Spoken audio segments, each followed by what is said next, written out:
listening to Goof On Radio with Rich Giordano.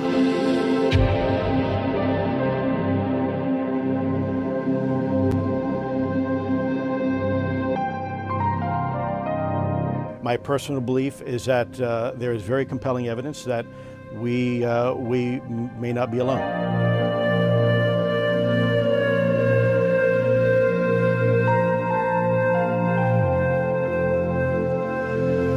There has been and is an existing presence, an ET presence. It's not going to make a difference. It's not going to change reality.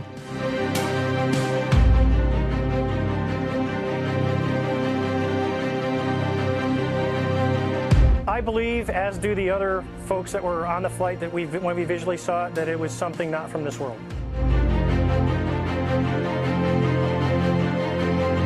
Goof On Radio.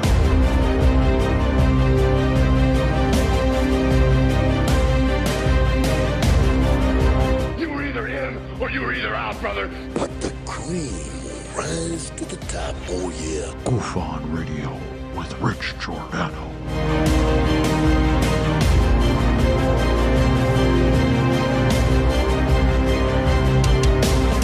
I occasionally think how quickly our differences worldwide would vanish if we were facing an alien threat from outside this world.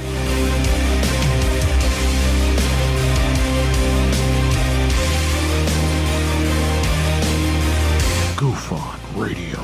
Remain seated, please. Permanecer sentados, por favor. You're listening to Goof On Radio with Rich Giordano.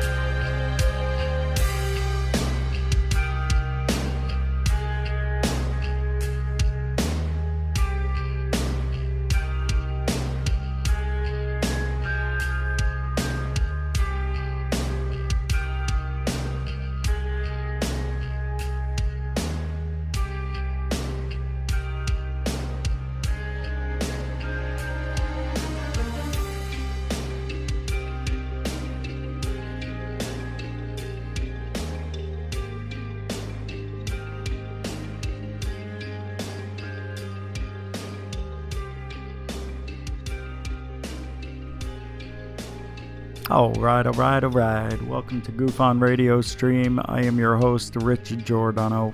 It is Saturday. It is the global flip show for the people on the other side of the world. It is June 29th, 2019. I don't expect a big crowd tonight or today on a Saturday morning, afternoon, or evening, depending on where you're at. I'm glad you're here tonight, today, wherever you're at. Today. I'm going to say today as much as I can. Episode 5 for Unidentified was on, and they took a step back, I believe. So we'll talk about Unidentified, the TV show. One episode left. It was, if I was to rate it now, and I can't see how it's going to be any different next Friday with the last episode. Probably a solid C, a 3 out of 5 maybe. Well, I don't want to give it an A because it didn't deserve it. That's for sure. Even UFO Hunters with Bill Burns and Pat Uskard 10 years ago would only get a B minus, B plus, because there was a lot of problems with that show as well. And it's not easy to make a perfect A show for ufology unless you ask me. And I'll give you that A, but nobody asks. So, you're going to wind up with these B, C minus rated shows when we all deserve much better. I just think Unidentified should have shown us more video. How about this? Different video. How about this? A video of something new. I don't know how many times they did this last episode, but episode 4, I counted 21 times that they did cutaways to those gimbal, tic-tac, and go-fast videos. I get it. That's the story. But, I mean, it wears a little bit on you, and you know that. It's like showing the same scare scene over and over. It's only going to impress you once. And after that, it's like, all right, what else you got?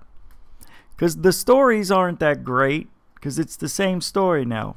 Rendlesham Forest, the atomic connection.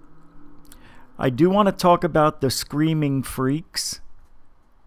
I think you heard me mention the screaming freaks the last time I did a show. Those were the aliens from the crash I think it was May 31st, before Roswell. I just wanted to have screaming freaks in the title of my show, because that's rare. You don't get to see that too much. So I thought that would be interesting. And I do want to paint a picture of it, because it has to do with the alien autopsy film. And a lot of people are believing that might be real now. Especially LMH, Linda Moulton Howdy Doody. She's the main one. She's the one. She was there. Had communications with Santilli. Was there when there were talks about this film. Was there when he got the canister. I don't know if she was there for that, but she was around. She says it. If you ever listen to her show, which, because I have to do this award show on New Year's, I'm listening to everybody's show. Literally. I'm going shows I never even knew existed. God, there are some really bad shows out there. And some good ones, too. Just, okay, you wouldn't expect to hear typing in the background. One of my biggest pet peeves. But on a lot of these big shows that people listen to, while the host is listening to their guest, they're typing in the background. It's almost like, they can't wait to stay out of the chat room. I get it. You got a chat room full of people. Mute the button. Mute the microphone. You don't want to mute the button, then you can't find it. Where's the button? I must have muted it. I don't know. It's somewhere around here. Just keep feeling. It'll show up. There it is. I unmuted it. Oh, look at it. I unmuted the button. That's morning humor. Didn't work out so well. Speaking. This is the last one for a while. Nos. And it really is Nos. N-O-S. Not Nas. Not Ness. Not Nus. Nos. Yeah, this is the big boy right here. This has got your taurine, caffeine, inositol, your vitamin B6. You got to have your 6. Guarana, vitamin B12. You can't get enough vitamin B6, so they double it, and they give you vitamin B12. That's a total of 18 vitamins of B. 18 B capsules are in here, mashed up. It's a very complex, high-performance energy drink, they say, but it gave us some good nights. It's just not sitting well with me. We're going to go do the water thing again. Rich is on a health kick. So, nos for now. Your mother's got 2 nutted heads. See? I don't know what that is. Nos. Make you go crazy. I put this one in the freezer because, I don't know. Let's get ready to stumble.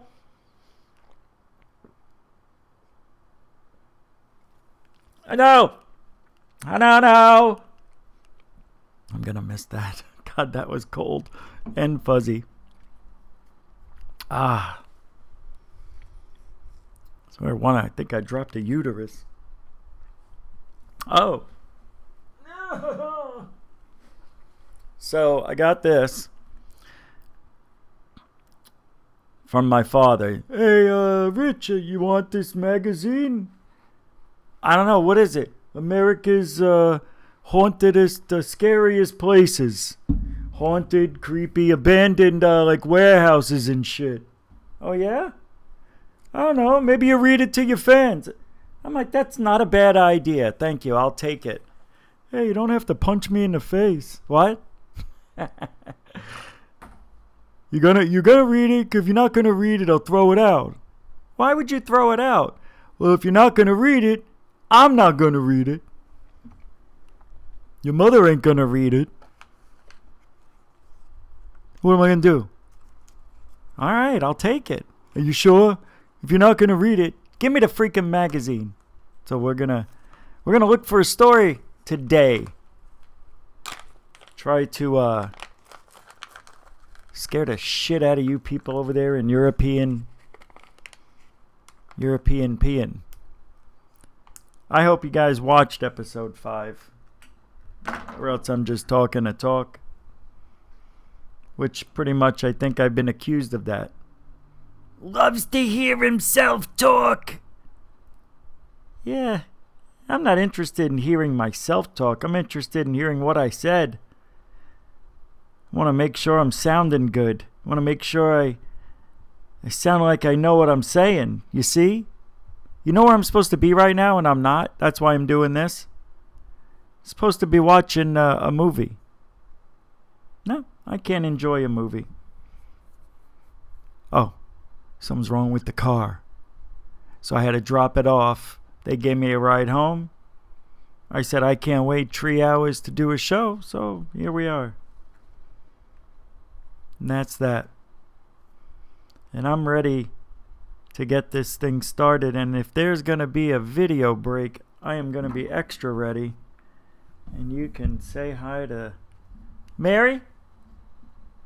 Mary Jane, come on over. I'm going to need you when we go and play a video.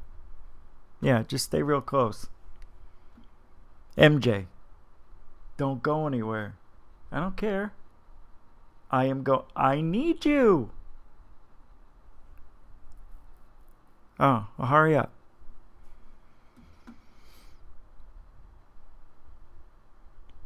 She said, I got to get seeds out of my pocket. I understand what that means, but what a strange thing. You should never have seeds in your pocket.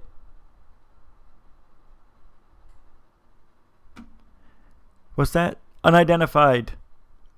So, I don't know. You know, for an episode 5, I thought we were going to get, I heard, now I can't trust the source, that there was going to be some new evidence that's showing up from, where'd they go? They went to military bases, right? I didn't make any notes. I'm just going to talk. You guys know all this stuff. I can say some of the things that I don't have to be perfect on. But that Rendlesham Forest really wasn't the main event back in 1980. I think it was December 12th, 1980. Happened over a few days. Rendlesham Forest was just a part of it. And the reason that got its fame was of the recordings. And, of course, what happened to Jim Penniston, you know, he literally disappeared. He and another guy were walking through the forest. And I don't know if you watched the episode, but I don't know why I don't remember this. And maybe this was the new piece of evidence. I don't know. But it was for me. I heard that Jim Penniston, he himself had time displacement. Couldn't remember a few minutes. It wasn't that way. I mean, it was. But the guy he was walking with saw him vanish. And the guy he was with also got thrown back. When the UFO they were looking at, they started walking towards it. And at the same time it came towards them, there was a bright white light. And when it went over them, it shot a beam down and threw them around like rag dolls. Like what happened to, what's his name in Arizona? The guy who got abducted for 5, Travis Walton. Same thing. It's a few years later, but there, in that area, there's 30 military outposts, bases, whatever you want to call them. 30 in that little area. So they saw, now they went over to this guy's house. This guy has been waiting 15 years to tell his story to a wide audience. I don't think he's ever told anybody. Maybe his wife, I don't remember. Doesn't matter. He's telling this story that nobody's ever heard of at his house, which is by this Minot. Maybe I'm wrong on the name of the thing, but it started with an M. But there was a military base not that far from where he lived. In the direction that he was looking, Elizondo and he went out. He said he saw what looked like a white light, but couldn't have been a plane because the lights were vertical, straight up and down. Like, this is what he did, Elizondo, with his pen. Or the guy did, I don't know. One of them held their pen up and went like that. And as it came closer, hold on a second. I got a little left.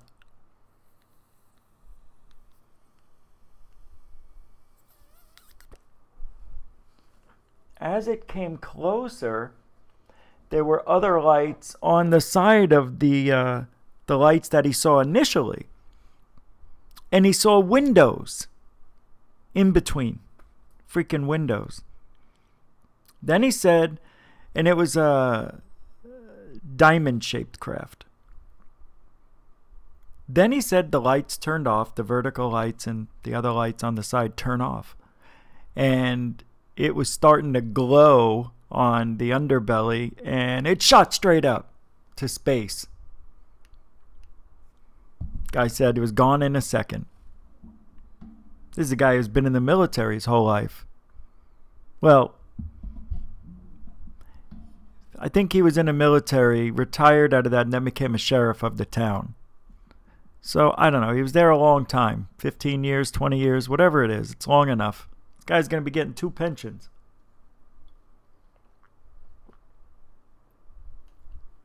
Anyway. Peniston disappears in front of this guy.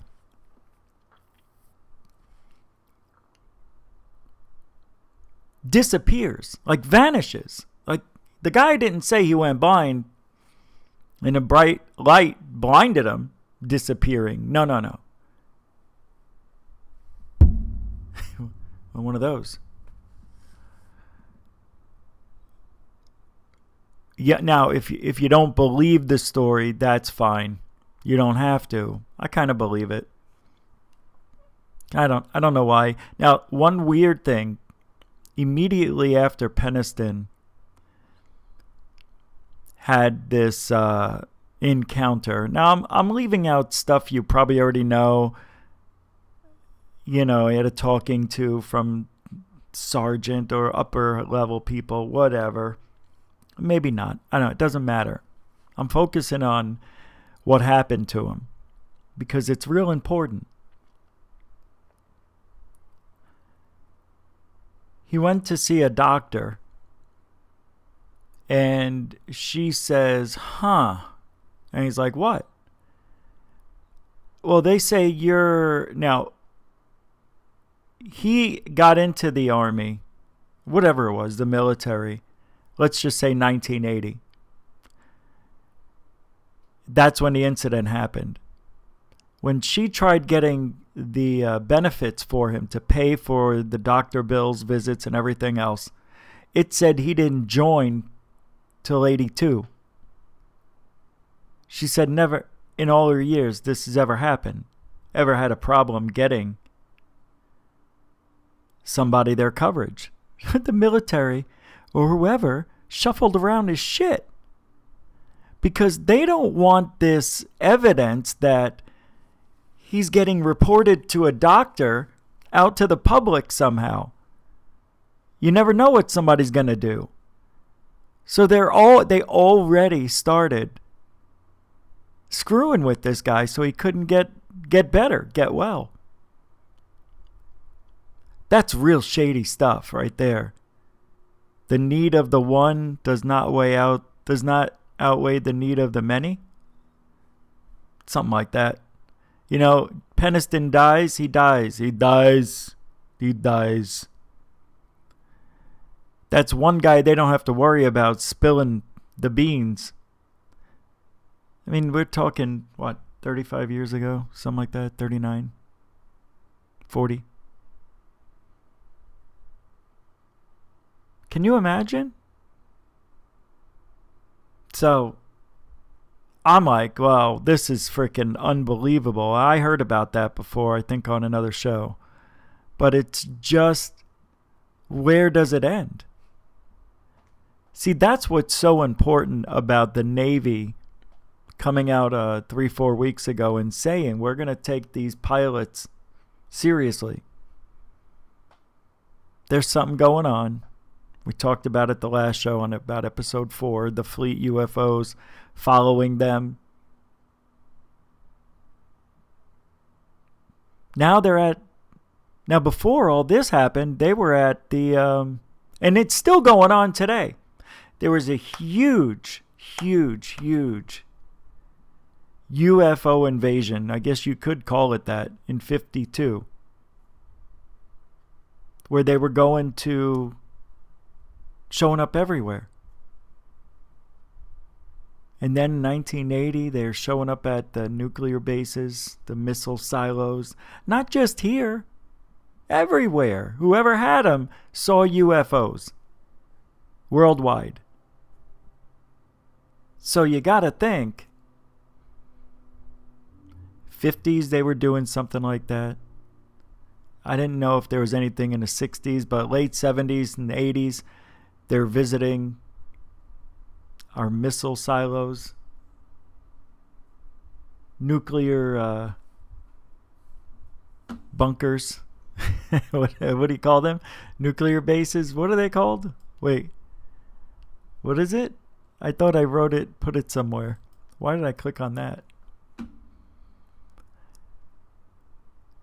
And in 2004, had the Fravor incident, the Nimitz, 2014, Theodore Roosevelt.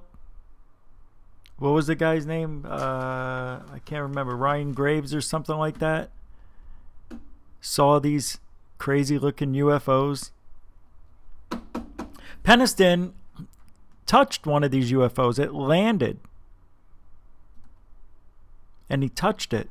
And he also wrote down what writing he saw. I think I'm right. It was Peniston. Because Colonel Holt had the audio recording. There it is. It's come around the tree. Look at there. This is strange. Or did he say, this is weird? Yeah, weird. There's a beam of light. Shine a beam of light right down on my feet. Weird. That was awesome when I first heard that. I think it was on Unsolved Mysteries about Rendlesham Forest. I can't remember where I saw this episode or this story. But when I heard there was going to be a recording, I remember flipping out. Like, it was like Christmas. This is before I got into ufology. You know, it's like late 80s, early 90s. Just because it was something on TV and I loved UFOs, but I wasn't a researcher. But it was rare. We are spoiled nowadays. Now, you know what we're at? We should not complain. We are a bunch of babies, aren't we? I am. We have no reason to complain. We got everything we need. It's not enough. Give me some now. Give it to me now. I'm here. Come on. Do it now. It's a UFO. I know it is. Tell me. Get to the chopper. There it is in the chopper. So there's another show out there. I'm not done with this story, but there's another show out there. The, what is it? Alien Highway, I believe. With Chuck Zukowski. The ex-cop. He's into the cattle mutilations and stuff. They're doing a really good show, but you can tell. I mean, it's similar to an Unidentified. But But you could already tell that this show is conjuring up excitement. And I don't like that. You get used to seeing it over the years. You're like, come on. That would never happen. Acting like they're getting followed. Here's the deal. They go to this place. Chuck Zukowski, his son, and this real cute girl. I don't remember. Last name is Taddy or Taddy, I believe. But she's new, but real cute girl. And they go out to this place. I think it's like an old missile silo or military base, whatever. It's closed down. They're right there, like in the driveway of this place. And all of a sudden, Chuck turns around and he goes, "What's this?" And the camera turns around, and the car they show looked like, a cop car. Had the grill on the front. You could see cool looking lights. A big flashlight on the front. You know what they look like. Even unmarked cars are cop cars, pretty much. They're just unmarked. So that kind of car, and then behind it was like a real expensive looking SUV. Probably a Yukon, something like 80 grand. So they're like driving up to them, the SUV's right behind the car, and they're coming down this gravelly road, and Chuck gets out his camera and he's trying to zoom in and get the plate, and his kid is doing the same thing, and the girl's going, "Who's that?" Like, we all know who it is. And then all of a sudden, now they were only there 2 minutes. They just got there to this military place. This is how you know the show's fixed. They fix certain things, and I hate this. All of a sudden, the car and the SUV stop in the road. Stop in their tracks. It's like a showdown. Chuck's like, "What are they doing?" Kid's like, "What are they doing?" And she's like, "What are they doing?" And then the showdown continues. And the camera and the music, it's all theatrical. And then all of a sudden, hey, I've done that twice in a few days. The car turns around and they leave. You're going to go all that way and not confront them, not see what's up? I don't get it. Oh, yeah, that's right. They were faking it. They were trying to make drama out of nothing. No reason to do that. Chuck's an ex-cop. I'm sure he knows people. I'm sure these people have been around long enough. They know people everywhere. Hey, man, we're going to be doing a show. Do you want to make believe you're coming to check us out, then just turn around and leave? Yeah. How much is it? Oh, I can't pay anything. I don't have to talk. I can just drive away. Yeah, all right, I'll do it.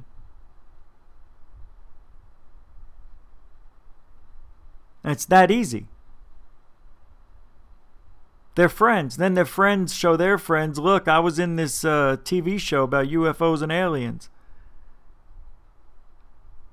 You mean that's you? Well, that's my car. I'm in it. But that's my car. Go out front. You can see that's my car on TV. Great. I know. I'm just busting chops. Relax. I know that's not exactly how it would go down, but it wouldn't be much different.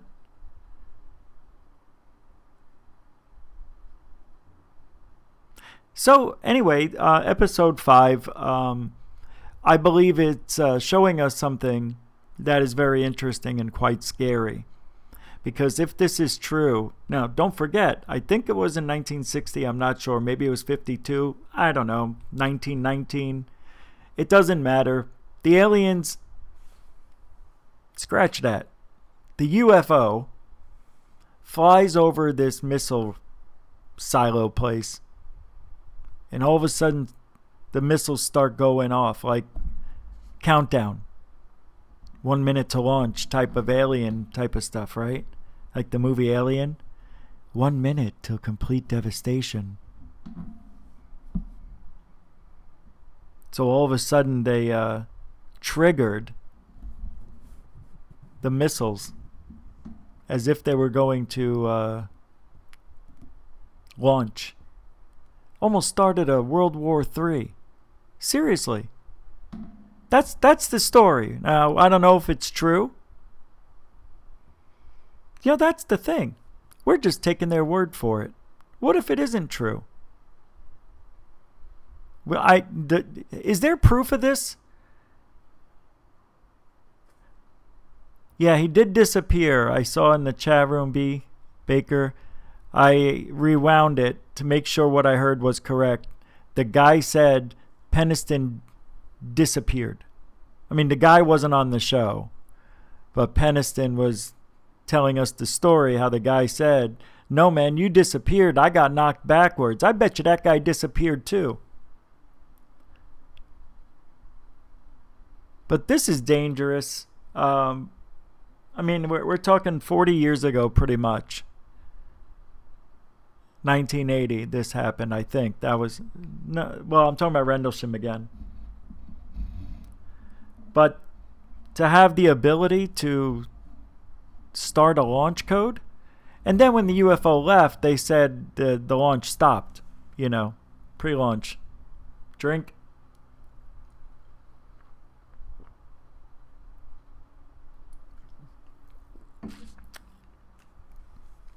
So, Peniston, back to him. He got a message, right? And I don't remember what it is. Something. The search for. There was a message of ones and zeros that he wrote down in a book that was haunting him. Like in his mind, he kept seeing these numbers. After he touched the craft, this was like a download. You've heard Grant Cameron, Kurt Cameron, that's fucking hilarious. He said, I can't believe I just did that. Idiot. But it was like an impulse. He couldn't help it. He had to write him down. So he wrote him down. And the message, I mean, I'll pull it up here.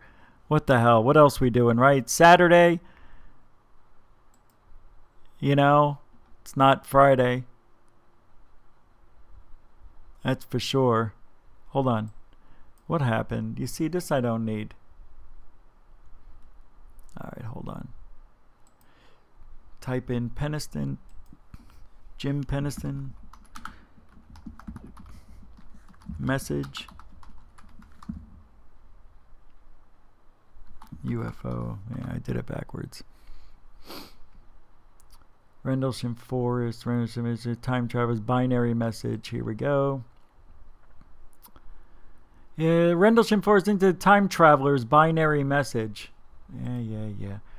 So it says here, about 3 a.m. on December 26th, 1980, Sergeant Jim Peniston and a team of other servicemen ventured into the Rendlesham Forest to investigate strange lights. Descending into the forest, in an interview years later, Peniston would recall the event, which is now known as the Rendlesham. At the time, he had expected the situation to be routine. A downed aircraft of some sort, nothing extraordinary, but what he found instead was an unidentified craft, unlike he's ever seen before. A bright light glowed, eventually subsiding to reveal a black triangular object with a metallic, though seemingly glassy surface. It glimmered with strange red and blue lights. I can almost picture that like being a pool table. Peniston could see no landing gear, no exhaust, no windows. He did, however, notice some symbols, and for a moment he thought, hopefully, that he would find what he'd expected, an insignia referring to some top-secret U.S. government test craft or perhaps a failed NASA experiment. But upon closer inspection, the symbols appeared to be more like hieroglyphs, cryptic designs that he could not understand. As he would later share in the 2014 book, the sound in the area deadened. When at first hear the trees and animals within the forest. Near the mysterious craft, they could hear nothing. Static electricity tingled their skin and raised their hair. Time itself felt like it had slowed down. You know what's really weird about that? I'm going to refer and I'm going to talk about me. I don't care. Because it's interesting. That's why. In the dreams that I've had when I was 14, 13, and I had dreams where I saw a UFO like in a road or in the baseball field at the school across the street. When I would get closer to them, I remember saying, it smells like static electricity. And you could feel like what it feels like when you're next to taking your clothes out of a dryer. It's an interesting smell. It's the smell of electricity discharging in the air. It's static electricity. And that's what he's talking about. I know that. I know that feeling. And another weird thing about that, when I've been UFO hunting, I can think of 2 times that has happened where I smelled static electricity so bad and we're seeing white lights, but they were impossible to record. I still have the recording. It's just impossible to see. But it makes you wonder. Now that we know that these craft can, well, we've always known, but now that we have these stories of craft literally gone in a second, in a blink of an eye, from here to there, here to space, in a flash, that it wouldn't be impossible to smell static electricity where a craft was. You blink and it's gone. Of course, the smell, the residue is still going to be there. It's possible. Anything is with UFOs now, I believe. So they said they couldn't hear anything around the craft. It's as if they stepped inside a bubble of time where it just stopped. Static electricity tingled their skin. Time itself seemed like it slowed down, they said. Peniston described it as a dragging of time. After the ordeal was finished, the servicemen noticed their watches were incorrect, and what had felt like only a few minutes had actually been a few hours. Now, Peniston says, during the night, I was often wakening with thoughts, or rather images, of visions of ones and zeros running through my mind, my mind's eye, he says. It's in the book, Encounter in Rendlesham Forest. Before he and the others returned to report their findings, Jim Peniston did something that would change the course of his future forever. He placed his hand upon the mysterious glyphs on the surface of the craft, and when he did so, he became engulfed in a bright white light and lost all sense of sight and sound. When he, quote-unquote, awoke from his trance-like state, he found himself standing near the craft. It began to glow once again, then ascended above the trees and vanished in an instant.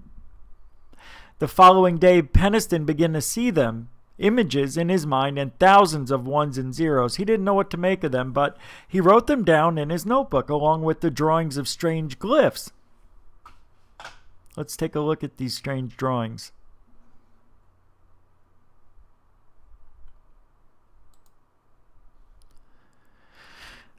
Let's do this. There we go. 2010, it was revealed by Jim Peniston that he initiated a download of information when he touched the craft, and here they are. Kind of weird. Let's go here. See, now I think this might be a drawing. Oh, these are the glyphs. That's right. See, this one here interests me. This one right here. Did you see what I'm seeing? A triangle inside of a circle. That's like almost like a square inside of a circle. Simple geometry. That's what we need to be focused on. There's something about simple geometry with these. I think that's how they're communicating. I think that's obvious. Sacred, simple geometry. It really is. And don't tell, I mean, only because of what I've read and the crop circles and the shape of the craft, that's what did it for me. When Fravor said he saw a square inside of a circle fly by him, that opened it all up for me. There's something about that. That ship, that UFO that he saw was telling him something, I believe. I think, and I know it's weird, but it kind of reminds me of one of those airplanes that pull the banners behind them, like the advertising. That's kind of what I think that was. It's the only craft that looked like, or the only object that looked like geometry. Everything else looked like something else. I know the Tic Tac looked like something. There were then the other one, the gimbal, I think was the disc-shaped craft. The Go Fast was the Tic Tac, right?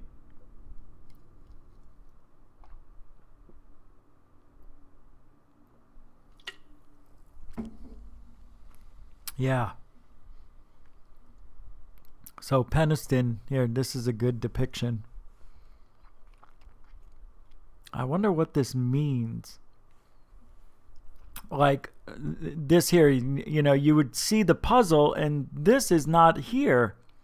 So do they have a flat tire? Is that what that is? The tire fell off. That's why they're stuck here at Earth. I know, that's a joke. What is this, a vape? What is this, like an urn or something? This looks like a guy. Well, let's see what the message is, because the message plays a part in this. The following day, back in his room, Jim was seeing ones and zeros. All right. Seed page, 16 pages of binary code, official Rendlesham binary decipher page. And it says this. Binary code by professional binary code expert Joe Luciano. For additional information regarding the Rendlesham Forest binary decode, click link to professional binary code expert. All right. It's at binarydecoder.info. Exploration of humanity. And here you can see some numbers. Continuous for planetary advancement. I believe that's probably advancement. Fourth, probably coordinate. Continues. I don't know. They're filling it in here, I guess. Fourth coordinate. Continue to where we were before. I don't know. Then it says, eyes of your eyes. Origin year 8100. Look at this. The legend here says the blue characters represent those decoded directly from the original binary code. The red characters represent questionable ones. All right, that's what we said. They're filling in the blanks. Red question marks represent unintelligible characters due to transmission errors. Yeah, right. Isn't it always funny? The important words. Continuous for planetary advancement. What else would it be? Advance, advancing, advantageous. Look at this. Sedona, Arizona is one of the coordinates. Frickin' Sedona. Oh my God, if you think about back to 1980, I think Travis Walton was 75, 6? Oh, Star Wars came out 77, I think it was then. Amazing. Well, you have to think. The message back in those days was about the planet. We're ruining the planet. Remember? All those people who said they were abducted, they were flying around Neptune and Uranus and Orion, not Orion. Orion. The guy actually says it that way. He goes, Orion, not Orion. It's Orion. Oreon. Yeah, it's really strange, man. Because what happened since 1980? What good was this? What came out of this? Nothing. Now, the planet's falling apart. I don't really think so, but most of the people think, all right, calm down. I know.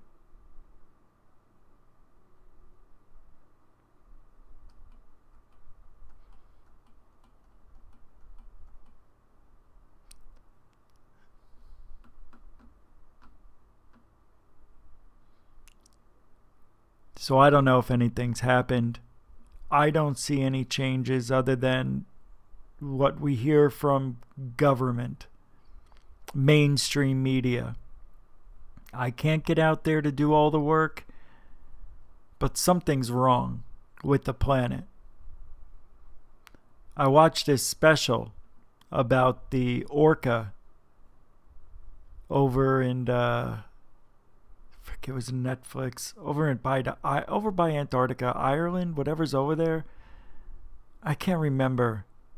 It's like where they film a lot of movies. That place.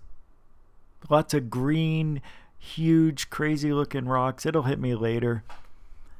But Iceland maybe it's Iceland. I don't remember. But there's 200 of this species of orca.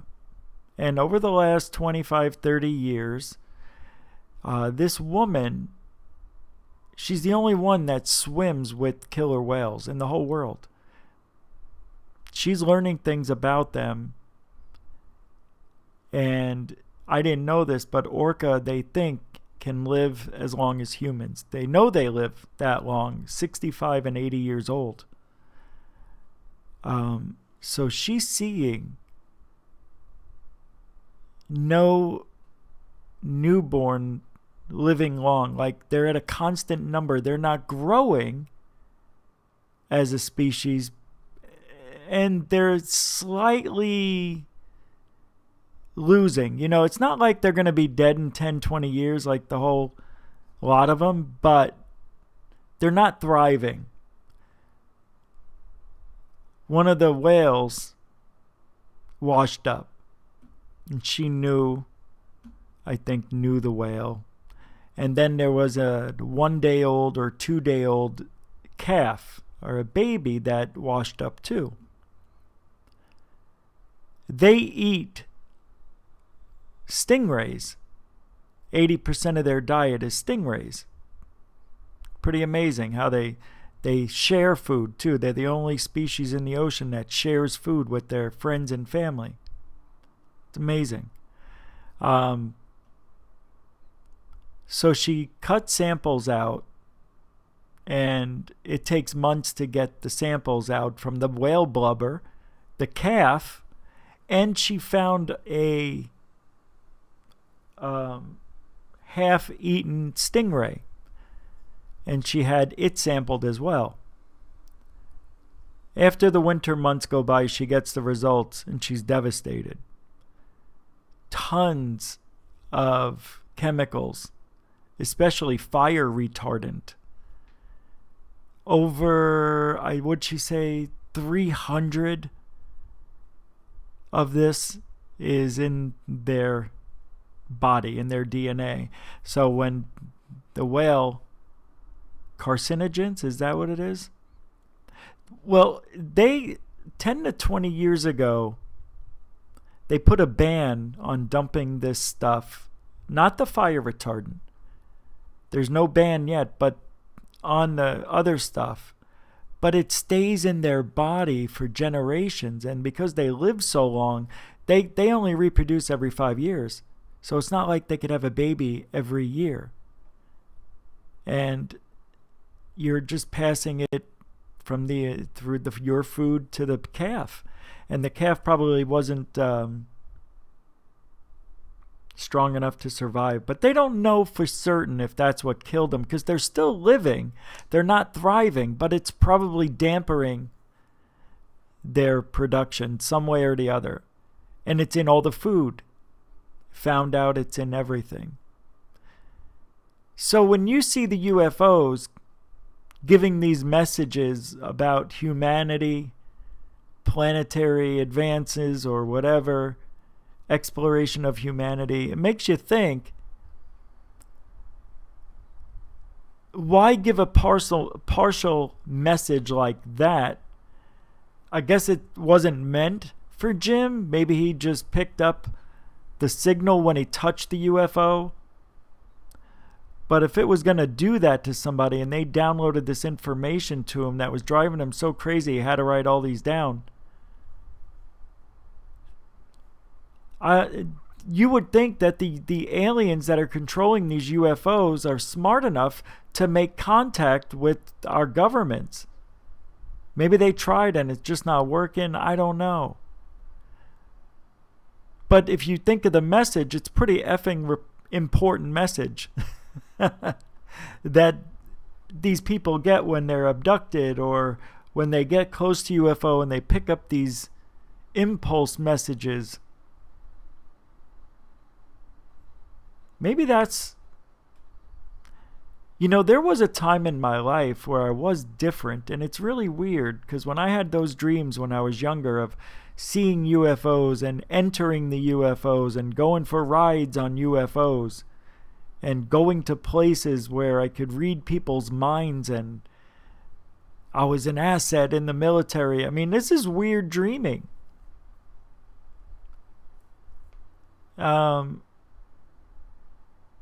Maybe I did get in contact with or close to a UFO. Maybe I was inside of one. Because I went from, like, anytime I saw a bug or, an ant, a cricket, I'd kill it. Now I throw it outside. I save their lives. Something happened 20, 30 years ago to me. And I don't know if that's because, when you get older, you see things and you have more passion for life. I don't know. Just a weird change that went on. Like, there was a fly dying in my bathroom. Instead of me just killing it, I picked it up and I threw it outside. I think it should die in the natural elements. I don't want to kill it. I don't know. I mean, if there was a scorpion, I would somehow, save it and throw it out. Somebody else will kill it. I thought that's what might have happened to Angus. Like, maybe he got poisoned or bit by a scorpion. It's kind of like he died that way. It was weird. Maybe his food was poisoned, I don't know. It was a weird way to go.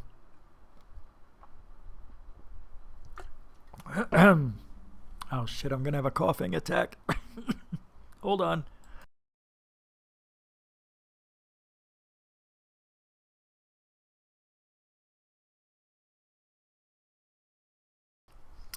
Sometimes those carbonation bubbles, if you don't swallow perfectly every time,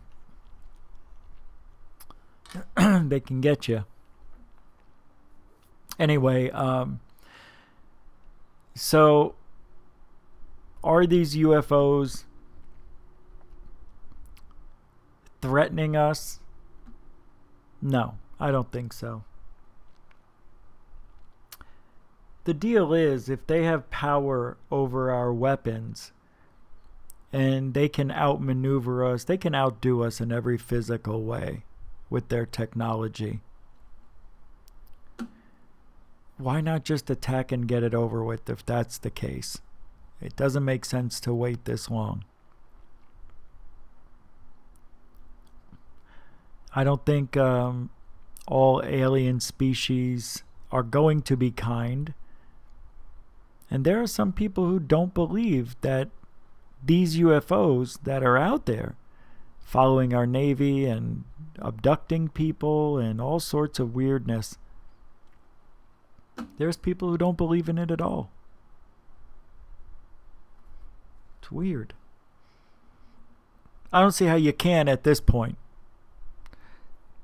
Now you know UFOs are real. If you talk to anybody that has access to TV or mainstream media, they know the UFOs are real. So now we've got that going for us. You can thank To the Stars Academy for that. I've been hard on them constantly because if you look at the people involved with To the Stars Academy, those are the same people that were disinformation people. You know that about Elizondo. They saved it for the end of the show. What he did in the military, what he did for the government, wherever he was a disinformation agent. He said for the enemy, giving them bad information, bad intel, but that's what he did. That was his expertise, was disinformation. And now we're supposed to trust him. It's kind of hard. It's very hard because we know what he can do. Let me see. I don't think I need to explain how serious it is, but it's like putting the wolf in charge of the hen house. I swear I've changed. I'll swear it. I'll never eat another sheep or another hen again. Or sheep. You sure you can be security? You sure you can be security for the hens? You don't have that impulse to eat them anymore? No, sir. No, sir. I don't eat meat. And every night, he's there guarding those hens, knowing a delicious meal is right there within reach. Of course the urges are going to take over. He's a wolf. Elizondo can't be trusted. He can earn the trust, right? I think he deserves that. Everybody deserves a chance, but you only get one. So let's not get lied to, basically. That's all we're asking. That's what it comes down to. Don't lie to us. Tell us the truth. And I don't know if he has so far. We know he hasn't lied. I mean, why should he focus on the negative about his past? If we keep focusing on that, we're going to start making up stuff that isn't real about him just to make yourself happy. I've been hard on all of them. Deservedly so. Trying to change the narrative, only going where they want to go to talk. I get it. I don't have a problem with it. What I have a problem with is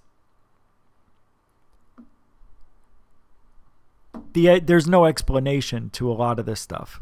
It is what it is, and we got to figure it out. And then months later, we get the understanding of why they did this or why they did that. I want to know what you're doing, why you're doing it now. That's none of my business, I guess, right? It's really strange. But I think if you are doing something for humanity, I think if you're doing something to bring out the truth, right? Because that's what they're saying. They want to bring out the truth. For you, for me, for the world. That's To the Stars Academy in a nutshell, right? That's what they want to do. And then Lou says he knows things, but he will not break the oath that he made with the government about keeping certain things. See, he's dangerous, and they're trusting him. Well, I guess you could say, well, of course, it's all military. All these guys are a part of another team that was into the UFO scene, either debunking them, declassifying them, finding what they were. I don't know. In one way or the other, every one of these guys that's into the Stars Academy was keeping this stuff to themselves, hiding it from the public. They know things, but they're not talking. So why are they showing us this? You know why, right? After everything I just talked about, what makes sense? Why you would have the best of the best, you have your all-star team of UFO people from the government. This is the best they got. That's what they put together. Okay? But they know a bunch of stuff that we don't know. And they choose to focus on the Nimitz and the Theodore Roosevelt without giving us any more video evidence, by the way. We get very little, which brings up a lot of red flags. I want to see these videos. I don't think they have access to them. They have these 30-second clips or less. They can get them, I think. But Lou was shot down. We're not going to give you any more evidence, Mr. Elizondo. It's demons, they say. You're messing with demons. When you're on that level of woo,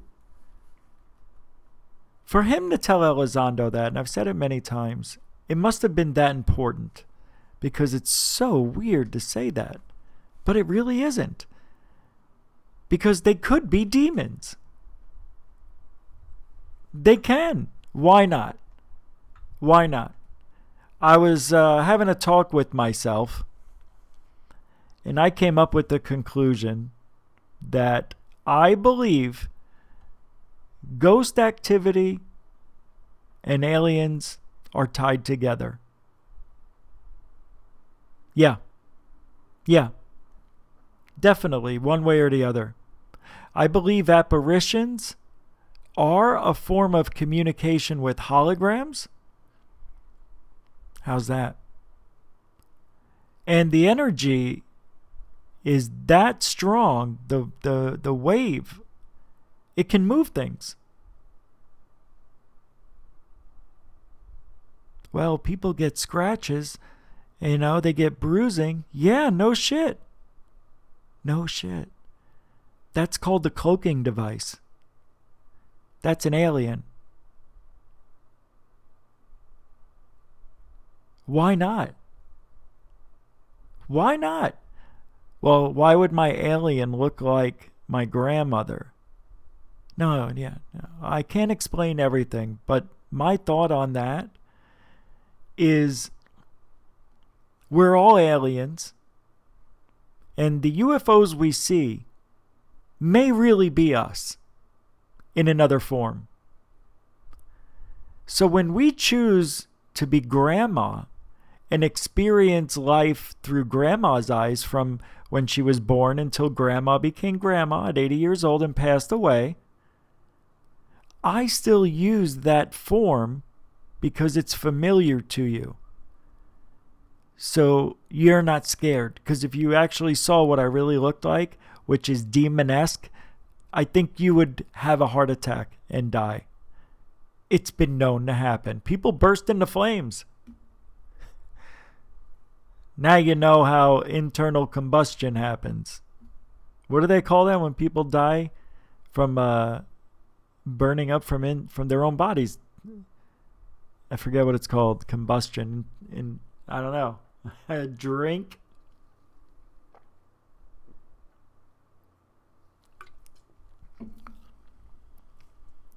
Yeah.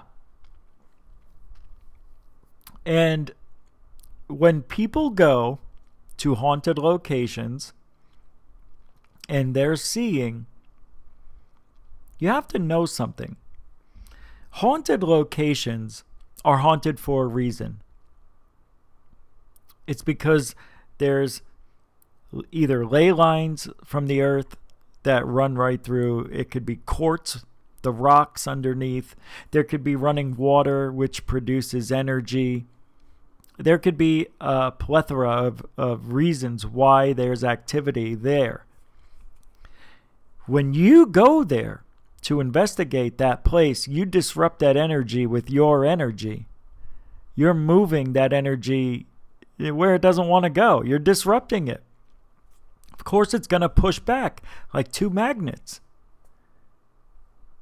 It happens. There's swirling energy that I believe this. Electromagnetic tornadoes, I believe, are all around. And every now and then you get caught up in one. But I believe they're on like a track, like they follow the same line, maybe a ley line, have you. And that energy is just like dust in the wind. All we are is dust in the wind. You know, it kind of gets whirled up in the energy and then it dies out and goes back to normal. I'm getting a caller. Hold on, I gotta open it up. Yes, caller. Hi, I was listening to what you were talking about. I've never actually called in. Sorry. Oh, well, first off, I thought you were somebody else, so thank you for calling into the show. I appreciate it. I'm sorry. Well, maybe have your first name? Yeah, it's Grace. Okay. Thank you for calling in. So what's on your mind? So about 20 years ago, I had a massive death. I was pregnant, and my father of my baby died. Oh, I'm sorry. And I was still pregnant. Okay. And I had a dream where you were talking about loved ones that possibly could be other entities. I was just listening to your show, and you were talking about that. It was very vivid. I can still remember it to this day. I walked into the bar where we always went, and when I walked in, it was a dream, but it wasn't a dream. I could smell the bar, I could smell the beer, I could hear the music, I felt the floor, I felt everything. It was real. Cool. No one saw me.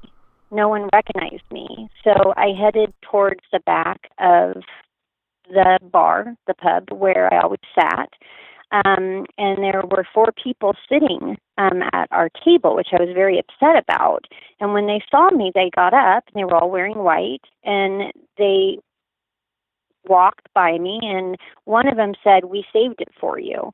So that was really weird, but I was just kind of, going along, and I was just kind of pissed that they were sitting on their table, and I didn't know why. My boyfriend hadn't gotten there, and our friends weren't there.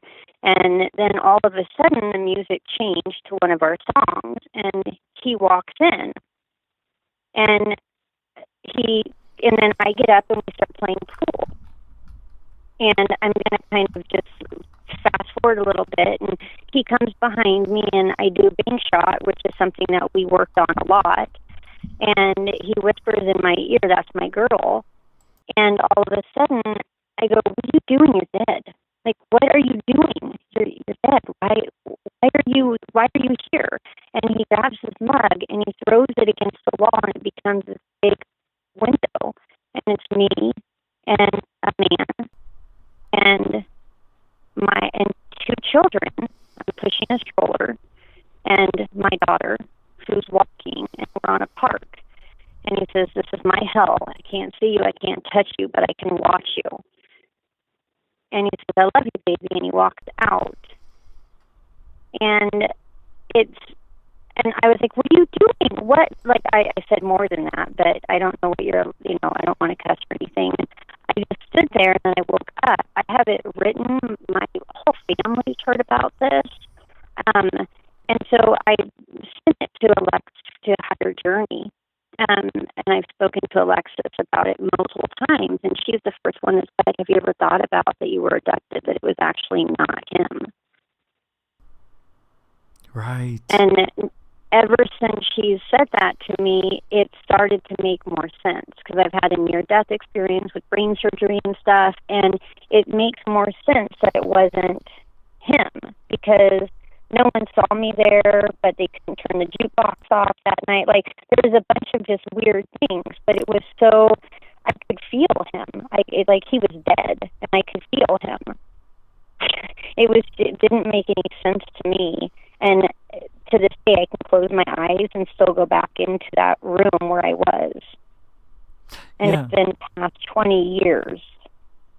Yeah, it's hard to tell what's a dream, when you're supposed to be sleeping, because your brain opens up. The chemicals that during rapid eye movement are the same chemicals that are released during like a ayahuasca high, where you can open up your third eye, and see things that you normally wouldn't see. And maybe that's something that happened to you. Let me ask you this. Why would you say that? What made you think it might be alien-ish? I've had multiple things, and after my death experience and talking to Alexis, going deeper into it, he died suddenly. He died in a really bad accident. I left. There's a lot more that goes into it, but everyone was convinced that I was stuck on him, and I wasn't stuck on him. I was stuck on the dream. I couldn't let go of the dream, and then after the dream, there were so many things that happened. After I had my daughter, my child. I saw him. I started having nightmares. I thought I was awake prior to that, but no. After I had my first child, which I was 18, my awakening, that's when I awoke, massively awoke. And so that's one of the reasons why we're wondering what it is, and I've never been able to get an answer. It's crazy. I don't know what to say. Have you had anything since? Have you seen any strange lights? Well, I asked down in my first name is Sage. I'm Sage Grace. But I asked on your comments. You were talking about the lights at first because I listened to you without the thing, and I was wondering if when you were reading about the lights going up on what I can't remember what it was. Sorry, if the lights were going up and down or if they were side to side, because in the nighttime when I'm walking, I can see lights, just weird streams of lights that, like on a doorway or something, pitch black, and they're just weird lights that form, and they just go from the top and to the bottom, and they're I put my hand there and they're not there. I was standing in front of my husband, and then all of a sudden I was in two different places. I was with him in my bedroom, and I was also in the car with him driving somewhere. We just keep on having all of these weird, and by the way, the man in the window was my husband. I've been with him for wow. Yeah, that I married him, and I didn't know him at the time. And the baby in the stroller was a boy, and I had a little boy with my husband. The exact thing that I saw in that picture, and what he showed me when he threw his, it happened. And I've had a number of dreams after that have actually happened too. And so I never thought about it until Alexis brought that up to me, and I was like, oh my God. That's unreal. I really do think that it's connected. I'm really happy you brought that up, but I don't think that they're bad, I think that you're onto something, if they were here, come on, they've been here forever, way before us. Just go to Machu Picchu, go to Peru, go. There's proof all over that, something's been here. Well, they don't want to kill us, they just, I don't know what they want to do, but they allow us experiencers to have experiences. Why would they allow that? Well, I don't think you can clear or block the brain entirely of memories that you may be having. I don't know. I mean, there's so many questions, and everybody's right and wrong. I don't know. I mean, like that one I wrote down in my journal. Like it's never changed. Like it's a staple of my life. I've never met anyone that's had the same thing. I was pregnant with my daughter. I left him. I wasn't even close to him. He had already died. I wasn't on any drugs. I was as natural as possible. No, as natural as possible. I don't know what happened, but I called the pub the next day, and they said they couldn't turn off the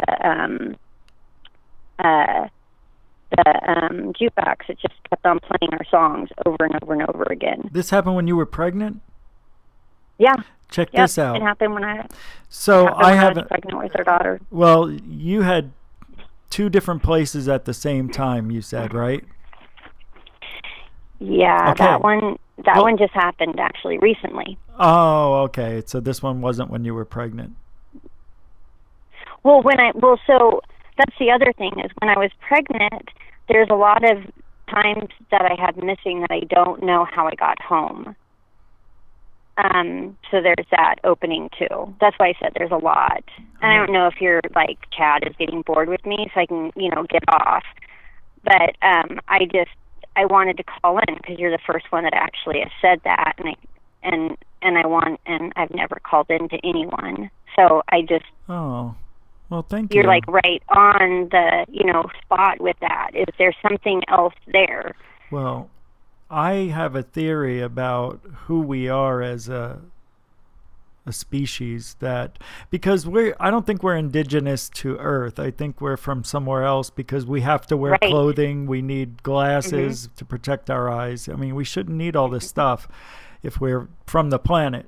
Well, or lived underground. I'm not sure. But anyway, I believe we are put into the womb as soon as the heartbeat starts going and the brain is forming. I think we're injected, or you get to choose who you want to experience life through, or as an alien. I agree with that. Maybe you were having these experiences because you were now having another mind inside of you, so you were feeling what they were feeling, experiencing maybe what they were experiencing, maybe their past, their path, their future, who knows? I don't know. I never thought about a pregnant woman and aliens before, so this is just an interesting topic. But I didn't think about it either. I mean, it was a bunch of it came from Higher Journey. Like I sent it to Alexis, and she's the one that she told me to go talk to Barbara Lamb, and I don't want to do that, but I just it's something that has just always stuck with me. I don't know if other people have had it. I do have loved ones that come back to me, but it's different. You can feel their presence. Something just randomly comes around, and it's synchronicity. Like I've had brain surgery, so I've been stuck at my house for 10 years. Oh wow! So I'm not like an adventurer. I don't really, so I have a lot of time to ponder and really weed out what truly has happened and look at myself and reflect and meditate and do those. And that's the one thing that I'm stumped. And I don't know. The only thing that I can say is that it kept me going. I mean, it gave me hope. That could be part of it.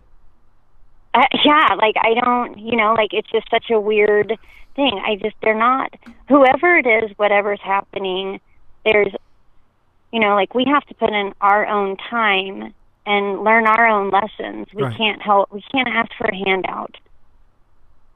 We can't be sitting there arguing and bickering and not just, look, we don't even accept our own race just because they're different colors. So how in the hell are we supposed to expect any type of ET race to come down and park on any type of land and expect us to even accept them. Right. It never happened, I don't think.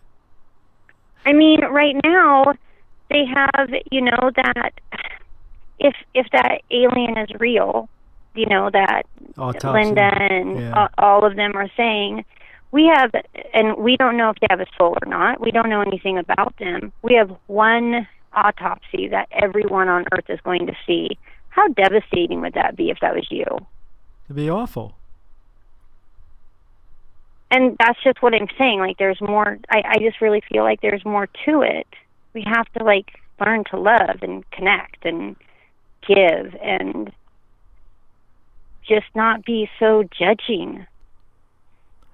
I know. I think they're like that for a reason. I think they're afraid of us. I don't think that they want to harm us. I think they're afraid of us.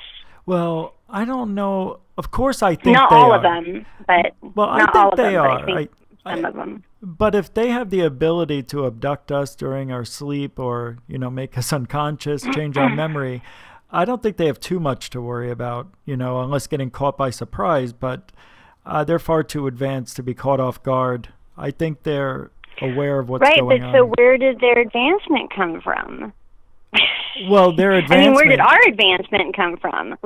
So see, there has to be the truth with Eisenhower and Ike, right? I don't know.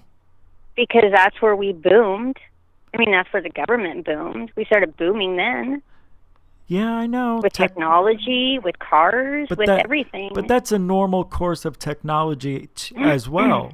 Plus, you and I will never know the truth about how they got this technology anyway. But, if you take out the alien interjection, then you have just normal progression of technology. I mean, I think it was just a normal progression. What's so impressive to you? To me, it's lasers. I think that's phenomenal. They could read music and send messages. But other than that, what else has been mind-blowing? To me, it would be like being able to, I don't know, well, the remote viewing is more impressive to me. Like the mind, but right, brain surgery. So I go towards the mind and how that works because they don't know. But that's not technology, though. We well, were just talking about I mean, technical advancement. I think we kind of put our mind in a corner and we don't allow it to advance. I think that's kind of maybe one of our problems. Yeah, and then that we don't actually allow our mind to advance. I understand, but then you have to worry about daydreaming, and creating things with your mind that aren't really there. So I mean, could you imagine how amazing people would be if they didn't have all the stress of money or going to work or the drama of who said who what or that's she it. said that. That's it. Or just all that negativity, and how people's demeanors would just be so much more beautiful and loving. You nailed it. Everybody's worried about paying bills and being healthy. And if we didn't have to worry about that, my God, I mean, no stress. Humans would find a way, though. We're greedy. When we get in groups, we're very harmful. It's individually, we're great. But get us together with a group of people and it's chaos. Yeah, I know. I'm terrified now to go and look at your comments in your section. No, I have the best. I have the best chat room ever. These are the nicest people. I really appreciate you talking to me, and thank you so much for letting me share that story with you, because I don't know what happened. I mean, it was a really traumatic time, and I don't understand it. It really happened. I don't get it. But I saw my future, and it was from my dead boyfriend. That's amazing. That's such a cool story. I don't know what to say. Well, you had a gift. You got a gift, and yeah, I didn't see it that way for a really long time, but yeah, I did. And maybe that's kind of the thing, is that even though we don't understand, sometimes we might be frightened, but if there's a positive outcome, maybe we should just stop and think instead of reacting first. That's what I've learned. Yeah. You got to kind of stop and ponder about it first and really think, is that my fear or is that somebody else's fear injecting into me? Well, Well, I appreciate you calling in. For some reason, we have a really bad connection, Sage. Yeah, we have a bad connection. You're cutting in and out. Okay, well, thank you. Have a great day. Oh, okay. You too. All right, bye. Bye. I didn't mean it that way. It was just popping, and it's... I don't know. I kept coming and going, then it wouldn't go away. I'm going to have to listen to her story again because there were some cool things in there, but I think I got lost trying to, like when she was telling me the story, I'm imagining what happened to me and trying to find some sort of comparison so I could help come up with an answer. And just amazing that she got that message from her dead boyfriend. That's just bizarre. So it makes you wonder, because that's the reason she called in. She's wondering, well, was it a spirit or was it an alien? I mean, maybe there's a combination, or maybe they're one and the same. It's a very interesting thing, and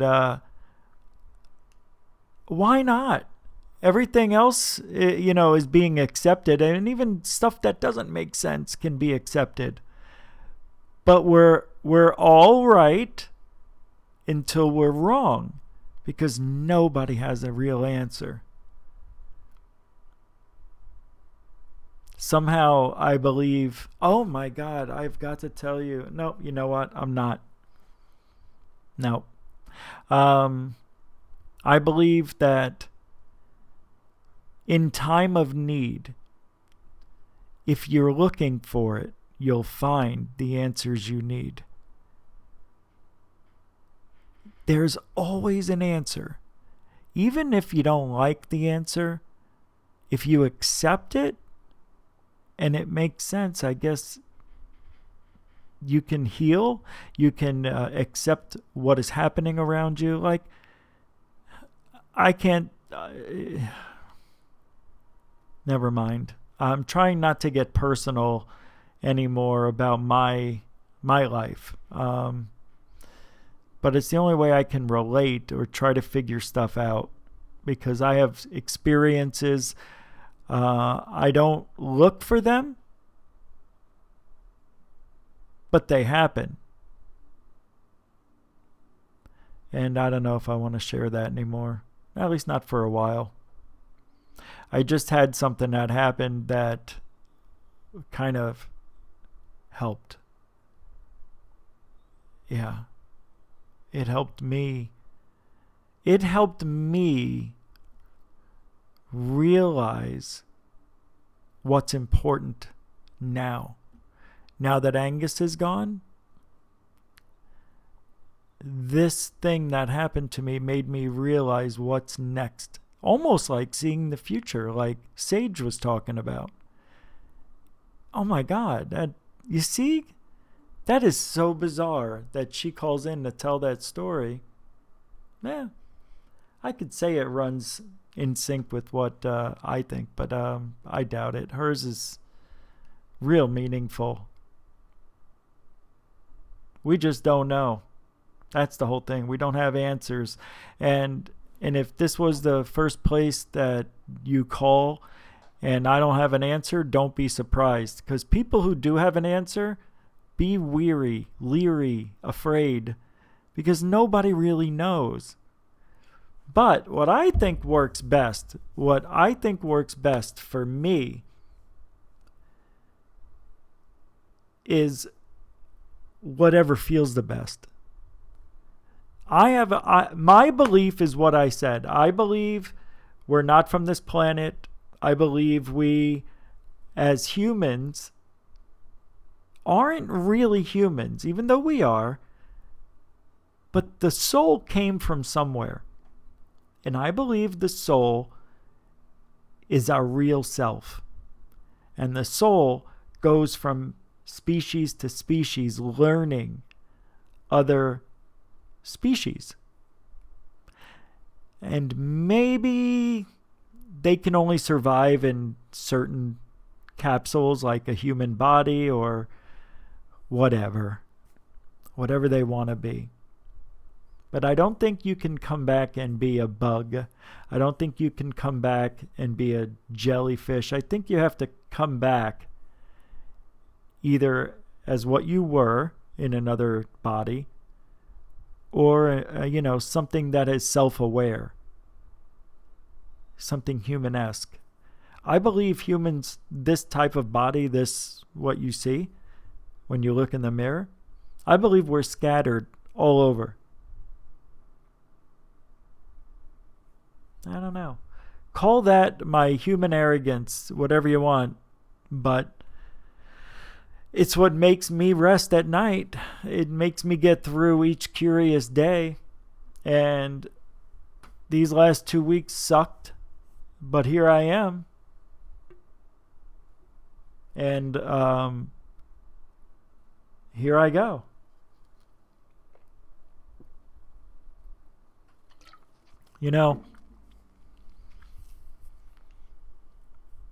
I'll never look back on the way I mourned and say, God, how stupid was I?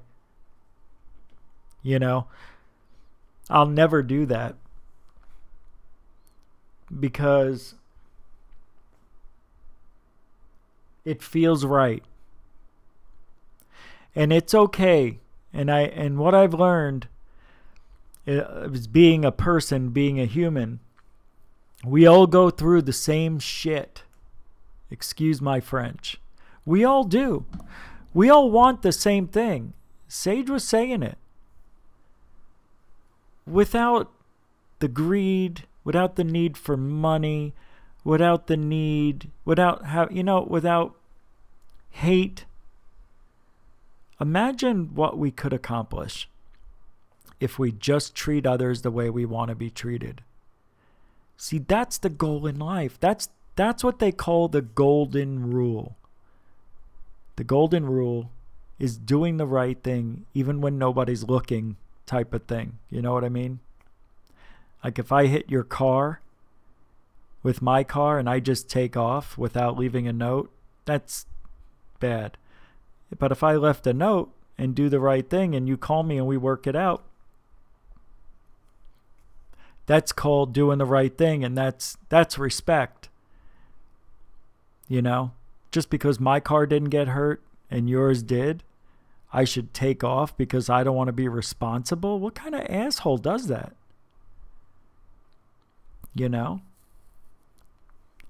Same type of asshole who parks diagonally, takes up 2 spaces because they got a Lexus. Their car's more important than mine. Or like we have a guy here who constantly parks in the handicap zone because he thinks his car, and it's just a Chrysler 300, but he thinks he's special. The guy gets up, gets out of the car, he's 6'5". He's obviously in sports, but he's got a fake pass, handicap thing, just to park a few feet closer. That to me, that guy's car should be keyed up and down, left and right. Very rude. Hold on a second. Hold on.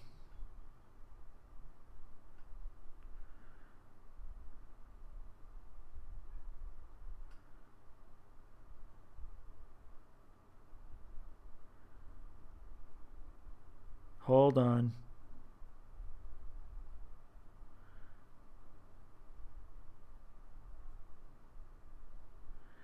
So they sent me back an estimate for my car.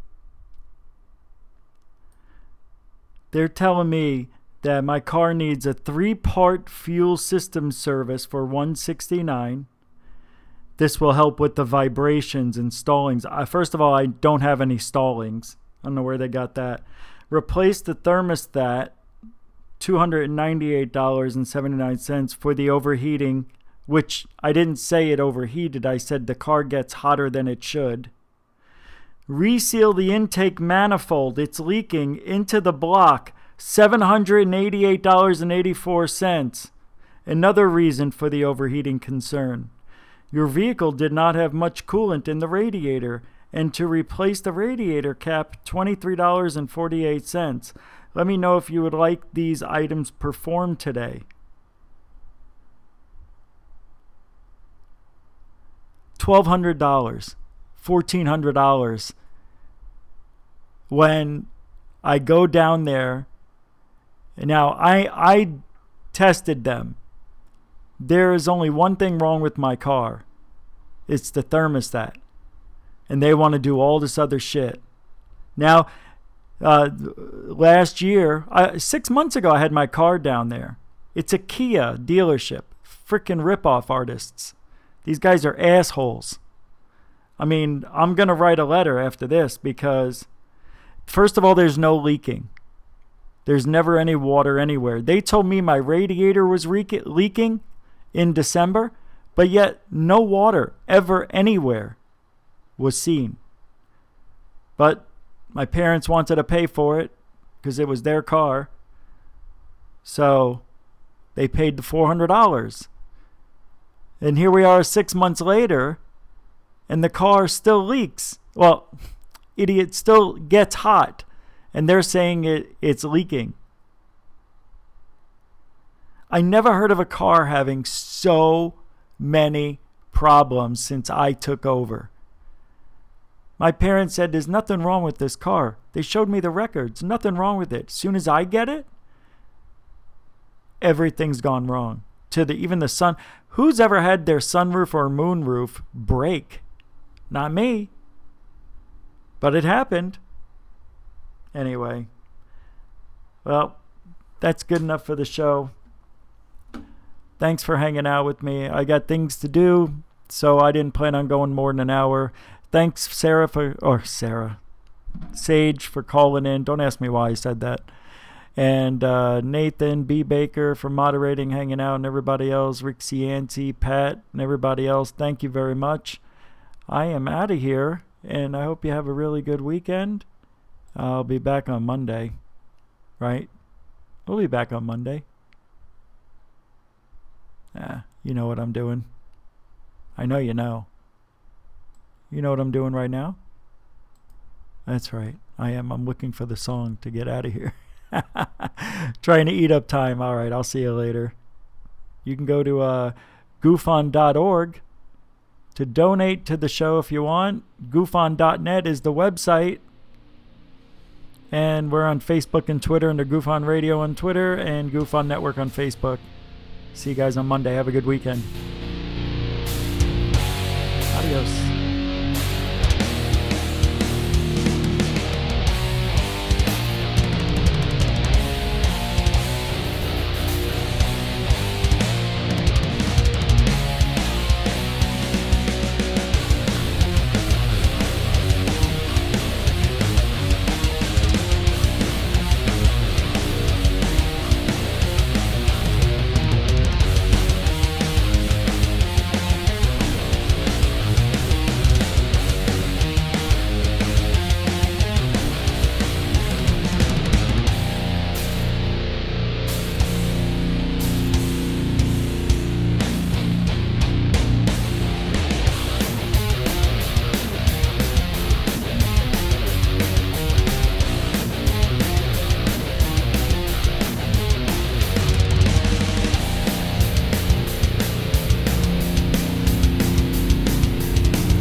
Hey, what's up, YouTube? It's Richie from Boston, and it is June. It's 2019, and this is going to answer some questions people ask me. How do you prep when you still live in the city, or you don't live out in the woods or in a cabin, etc.? Well, I'm going to show you how I do it at home. I use a big Berkey water filter to filter absolutely everything, and then I have this huge case that I keep one on my patio, one in a spare room, and then I keep one in my truck of all sorts of Patriot Pantry food, MREs, things like that. It's pretty straightforward. And if you want to order yours and keep it wherever, because food and water are going to be necessary, trust me, simply go to this website and check it out. This is the website. The link is in the description. They give you a good deal. These guys are straightforward, no bullshit. They don't give out your credit card information. You can get started for $75, free shipping, grown and packed in the United States. That wasn't too difficult, was it? Okay, hopefully this works. I'm trying to do this a second time. I usually don't use this particular microphone, but it is currently 8:28 Eastern Standard Time, Thursday, June 27th, 2019. You see it? There it is, blah, blah, blah. And yet, I just videotaped this 10 minutes ago. The sun setting into the clouds. You can see it with the naked eye, no problem. The camera's not picking it up perfectly, but the sun is literally coming out of the clouds and then setting into the clouds. Now, just the other day, it was the summer equinox. Remember? Great Serpent Mound, all the elites, etc., so forth, and blah, blah, blah. The problem I have with that is the equinox is supposed to be the longest day of the year. So if the sun goes down at 9:02, the next day it goes down at 9:01. The following day it goes down at 9 o'clock, and so forth and so on, and blah, blah, blah. Yet right now we have the sun going down. The sun's down right now at 8:29.